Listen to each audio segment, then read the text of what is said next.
लगेंगे चंदन में तो इतना शीतल इतना ठंडा है कि कहते हैं ना पैर को शीतलता मिल जाती है। तो इसलिए चरणों में जो है चंदन का लड्डू रखा हुआ है। आज के दिन का विशेष महत्व इसलिए भी है कि आज अक्षय तृतीया है। अक्षय तृतीया का शाब्दिक अर्थ यह भी है कि आज के दिन किया गया कोई भी पुण्य कार्य, कोई भी दान, कोई भी धर्म कभी भी क्षय नहीं होता, अक्षय हो जाता है। इसीलिए आज के दिन को अक्षय तृतीया के रूप में मनाते हैं। इसीलिए आज के दिन को अक्षय तृतीया के रूप में मनाते हैं और आज से ही ठाकुर जी की जो है ग्रीष्मकालीन सेवा जो है प्रारंभ हो जाती है। और खूब इनको जो है आपके घर में भी लड्डू गोपाल जी होंगे, खूब उनको भी चंदन का लेपन करो, खूब उनको भी जो है रोज जो है नित्य कभी ठंडाई का भोग लगाओ, कभी रुआवजा का भोग लगाओ, कभी जो है तरबूजा, कभी खरबूजा, नाना प्रकार के जितने ठंडे भोजन होते हैं अब से जो है बिहारी जी को ड्राई फ्रूट के भोग नहीं लगेंगे। जैसे हम लोग लगाते थे सुबह अपना उत्थापन भोग के साथ साथ अपना जो है थोड़े से ड्राई फ्रूट भी रखते थे, अब भोग में वो नहीं रखेंगे। तो जो कुछ भी चीजें जो है हमारे शरीर को ठंडा करने के लिए है वही जो है हम सेम जो है बिहारी जी को ठंडा करने के लिए जो है वहाँ पे उनको जो है पवाएंगे। ठीक है। अब भगवान को इतना चंदन क्यों लगाया जा रहा है? भगवान तो सर्व सामर्थ्यवान है, तो भगवान को ये सब करने की आवश्यकता क्या? भगवान के लिए इतना कुछ करने की आवश्यकता क्या? भगवान जगत निवास है, भगवान सारे जगत में वास करते हैं।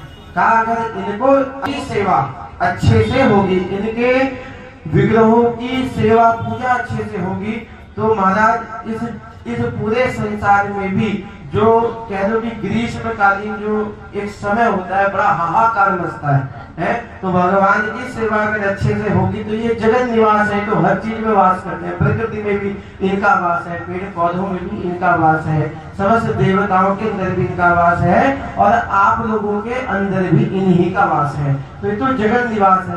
ये अगर शीतल रहेंगे तो ये प्रकृति भी शीतल रहेगी और जब ये प्रकृति शीतल रहेगी तो हम भी शीतल रहेंगे और खूब इस प्रकृति का आनंद हम लोग को मिले। इसलिए हम लोग इनके श्री विग्रह की इस प्रकार की सेवा करते हैं।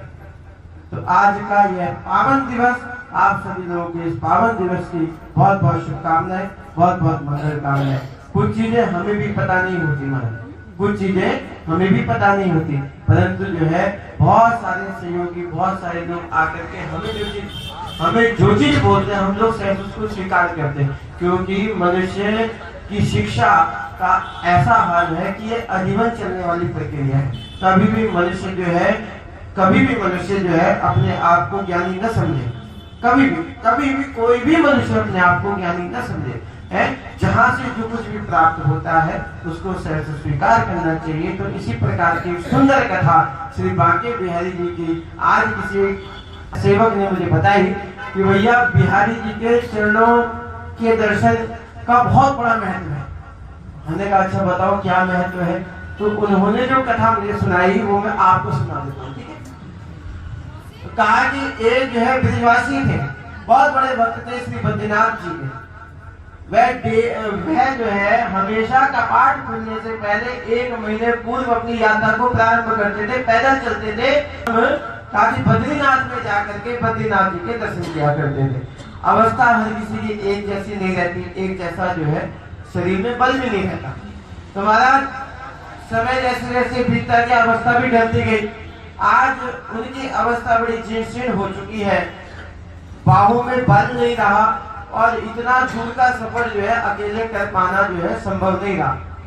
तो महाराज वह जो है श्री राम बद्रिकाश्रम नहीं गए तो भगवान नारायण जी ने जो है रात्रि में आकर के उनको दर्शन दिए। कहा भैया तू चल मेरे दरबार में नहीं आ पा रहा, तो जाकर के कल जो है प्रातः काली अक्षय तृतीया है और आज के दिन यहाँ तो चल कपाट खुलेंगे ही, तो जाकर के जो है श्री बांके बिहारी जी के चरणों के दर्शन करियो कल के दिन।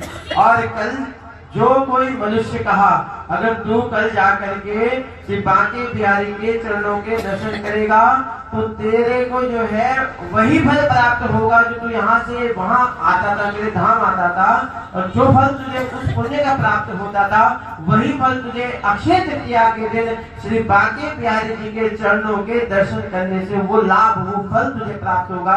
इसीलिए अक्षय तृतीया के दिन श्री बांके बिहारी जी के चरणों के दिव्य दर्शन आप और हम लोग करते हैं। मानो कि आज के दिन श्री बिहारी जी के चरणों के दर्शन करने मात्र से ही आप जो है श्री आश्रम के दर्शन का लाभ भी यहाँ पे प्राप्त कर सकते हैं। आपका और हमारा बड़ा सौभाग्य है कि ना तो आपको जो है श्री धाम वृंदावन जाना पड़ रहा है और ना आपको जो है श्री बद्रीनाथ जाना पड़ रहा है। आप तो बिल्कुल मध्य की भूमि पर बैठे हो।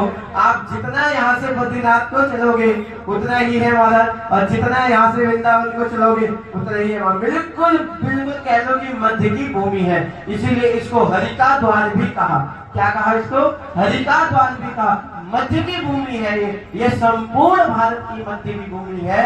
और कहा कि इसमें किया गया पुण्य फल महाराज कभी भी जो है क्षय नहीं होता, अक्षय हो जाता है। ऐसी दिव्य तिथि अक्षय तृतीया की आप सभी लोगों को पुनः बहुत बहुत शुभकामनाएं, पुनः बहुत बहुत मंगल कामनाएं। हमारे संगीतकार बंधु कहानी